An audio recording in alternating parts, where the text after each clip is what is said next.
हम अनेकों जन्मों के हिसाब से मनुष्य बने, अनेकों जन्मों का पाप हमारे साथ जुड़ा हुआ है, तो हमको इस जन्म में सुधार कर लेना चाहिए।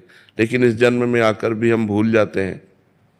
हम जैसे भूमि परत भा ढाबर पानी, तिम जी वही माया लपटानी, फिर वो वही प्रमाद से वही गलतियां करना शुरू कर दिया। अब पीछे का जो पाप का फल आया वो तो भोग ही रहे हैं। अभी जो हमारी नई कमाई है ये हमें और भोगने को तत्पर कर देगी। कितने कष्ट है। आप उसे कैंसर पीड़ित मनुष्य का कष्ट देखकर व्यथित हो गए, लेकिन एक मुर्गा का, एक बकरा का, एक गाय का, एक भैंस का जिसको काट करके खाते हैं, फिर परिणाम तो आएगा ना। तो हम उनके कर्मों को देखें, क्योंकि जब समझने का टाइम था तब तो समझा नहीं, अब समझने का टाइम नहीं, अब भोगने का है तो भोगो, तो ये भोगना पड़ेगा। डॉक्टर को चाहिए कि मरीज को भगवान का स्वरूप समझकर जितना प्रयत्न कर सकता है दुख निवृत्ति के लिए, औषधि के द्वारा, अपने विचारों के द्वारा, अपनी वाणी के द्वारा उसको ढांढस बंधाए, उसकी दुख निवृत्ति का उपाय करे।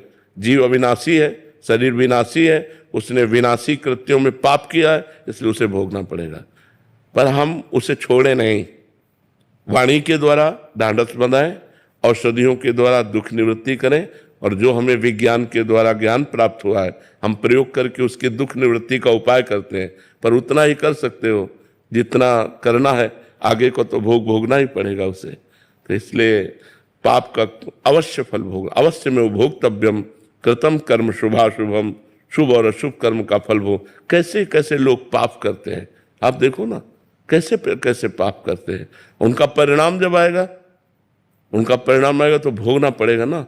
लाखों दिलों को दुख पहुंचाते हैं, हजारों जीवों को खा जाते हैं, इनका परिणाम जब आएगा तो भोगना नहीं पड़ेगा, भोगना पड़ेगा। कर्म का फल भोगना पड़ता है। इसलिए डरो कि हमारे द्वारा कोई ऐसा कर्म न बन जाए जो हमें भोगना पड़े।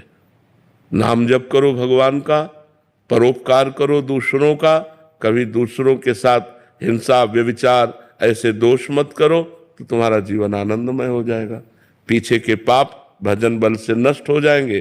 प्रारब्ध को भोग कर नष्ट कर लो, अगला जो कार्य कर रहे हो, अच्छे कर रहे हो, तो भगवान की प्राप्ति हो जाएगी। अगर मनुष्य भी बनोगे तो स्वस्थ विचारवान लोक कल्याण वाले बनोगे। वो आज क्या मनुष्यता रह गई है। नशा किए घूम रहे, किसी की जंजीर चैन खींच रहे, किसी को मार रहे, किसी को लूट रहे, कैसा कैसा अत्याचार।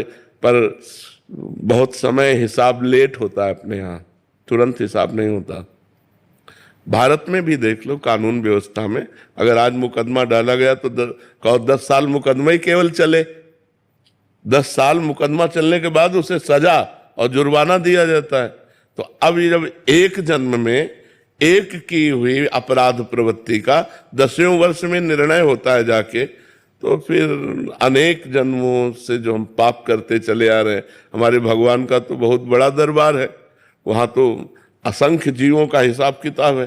तो अब पता नहीं 50 जन्म पीछे का कर्म लागू हुआ करके, तो हमें भोगना पड़ेगा, क्योंकि करने वाले हम ही हैं। हमारे शरीर बदलते गए, लेकिन कर्ता तो हम नहीं बदला ना, तो कर्ता को भोगना पड़ता है। इसलिए धैर्य रखो आप, और डॉक्टरी के द्वारा दूसरों की दुख निवृत्ति का उपाय करते रहो। बकाया जो जैसे कर्म करता है उसे वैसा भोगना पड़ता है। अंकुश त्यागी जी। राधे राधे।